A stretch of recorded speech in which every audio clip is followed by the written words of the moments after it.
Rồi, chào quý vị và các bạn đã quay trở lại với kênh của Quang Vũ Vlog ha. Thì hôm nay Quang có một cái clip ngắn muốn chia sẻ với quý anh chị và các bạn về cái vấn đề về nhạc. Nhạc ở đây có nghĩa là cái nhạc nền để mình dùng có thể gọi là chèn trong những cái vlog. Có nhiều người sẽ thích lấy rất là nhiều cái nguồn nhạc từ nhiều cái nơi khác nhau. Nhưng mà theo Quang thì mình chỉ nên lấy cái nguồn nhạc duy nhất từ YouTube Library, có nghĩa là cái thư viện YouTube, thì nó sẽ mang lại cái sự an toàn tuyệt đối ha. Còn nhiều khi mình lấy nguồn nhạc ở những cái nơi khác, nói một cái ví dụ đơn giản như là mình lấy nhạc trong những cái ứng dụng làm video trên điện thoại, con nói ví dụ như vậy, thì nó sẽ không có an toàn và mình không biết được rằng là cái nhạc đó nó có miễn phí và được sử dụng hay không ha. Và Quang thật sự Quang đã trải qua cái chuyện đó, thì hôm nay Quang muốn chia sẻ cho các bạn một cái video mà Quang đã bị gọi là cảnh cáo bản quyền khi mà mình sử dụng cái nhạc trong một cái ứng dụng mà Quang ứng dụng làm video trên điện thoại mà Quang đã từng làm cách đây cũng một thời gian rồi. Lúc trước mới vô mình không có biết, cứ nghĩ là nhạc trong những cái ứng dụng làm video của trên điện thoại thì mình có thể chèn được. Nhưng mà thực ra là giờ Quang mới cảm nhận và thấy được một điều rằng là chỉ có cái nhạc mình lấy trên YouTube, trong cái thư viện YouTube, trong cái phần gọi là miễn phí thì mới ok và an toàn nhất. Còn những cái nhạc từ bất cứ một cái nguồn nào khác, khi mà mình tìm kiếm trên YouTube ra những cái danh sách nhạc người ta nói là miễn phí, non copyright, không bản quyền này nọ, nhưng mà thật ra mình không có biết trước được là cái nguồn nhạc miễn phí đó một ngày nào đó người ta không có để miễn phí nữa mà người ta muốn lấy bản quyền thì sao ha. Thì lúc đó mình sẽ bị phạt bản quyền này nọ rất là cực, đặc biệt đối với những cái kênh mà có những cái video đã bật kiếm tiền rồi thì nó càng nguy hiểm và không tốt ha. Rồi bây giờ mời quý vị và các bạn cùng nhìn lên màn hình để xem cái thông tin mà Quang đang muốn nói đến ha. Rồi đầu tiên mình sẽ mở YouTube lên và mình bấm vào cái YouTube Studio ha. Rồi mình bấm vô cái phần video này các bạn.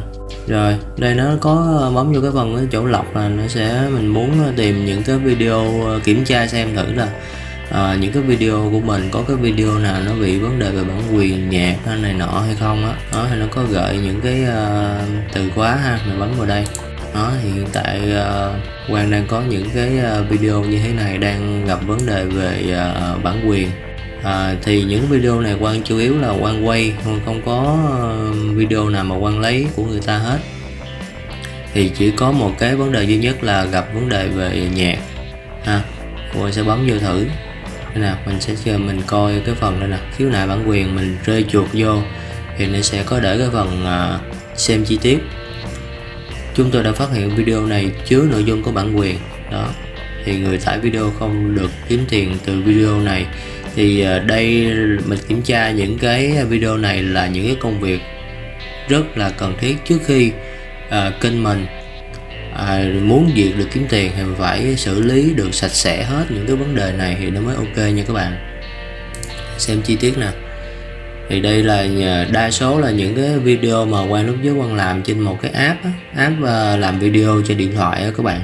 Nó có cho chèn sẵn những cái nhạc nền đó các bạn. Lúc trước Quang không có biết, Quang cứ nghĩ là chèn nhạc của những cái app làm video trên điện thoại thì sẽ không sao.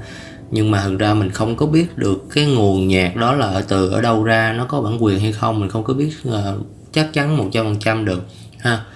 Đó thì Quang bị những cái vấn đề nó có hiện thông tin là mình sẽ đọc ha.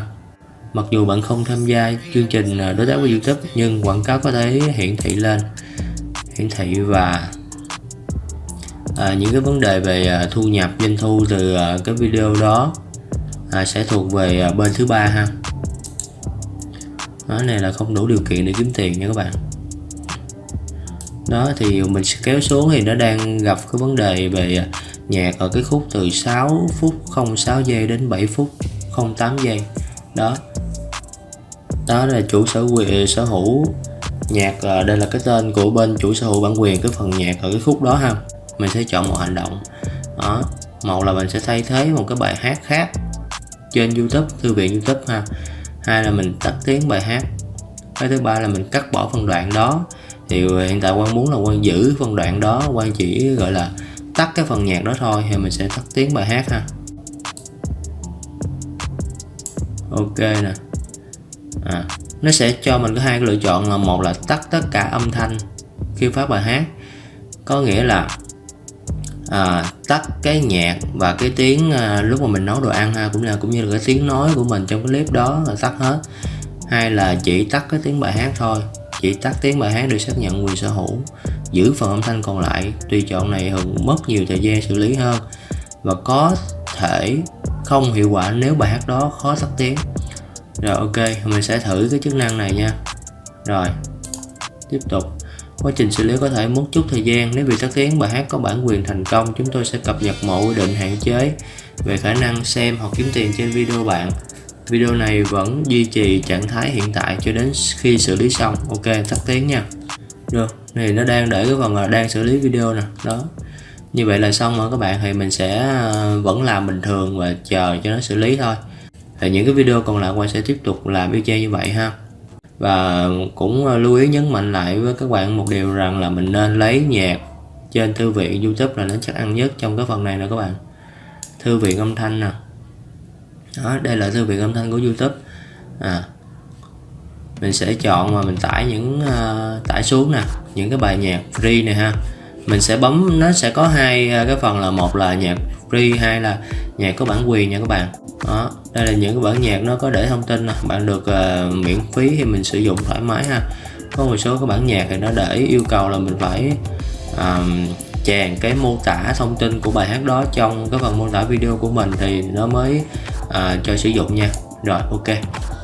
Rồi thì vừa rồi Quang cũng đã chia sẻ đến cho các bạn một cái video mà Quang đã từng làm. Quang chèn nhạc trên một cái ứng dụng làm video trên điện thoại mà không biết được rằng là cái nhạc đó nó có miễn phí và an toàn, mình được quyền sử dụng hay không. Đến thời điểm hiện tại nó đã bị gọi là bắt bản quyền và cảnh cáo bản quyền, nói là cái nhạc nền của mình trong cái vlog đó thuộc quyền sở hữu của ai đó, mình không nên sử dụng những cái đoạn nhạc đó, nó rất là nguy hiểm ha.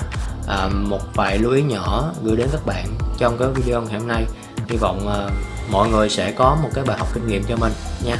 Rồi nếu thực sự yêu thích video này và cảm thấy nó hữu ích thì đừng quên like và subscribe để ủng hộ Quang nha. Và rất là cảm ơn các bạn đã dành thời gian theo dõi video này. Xin chào và hẹn gặp lại trong những chương trình tiếp theo nha. Bye bye.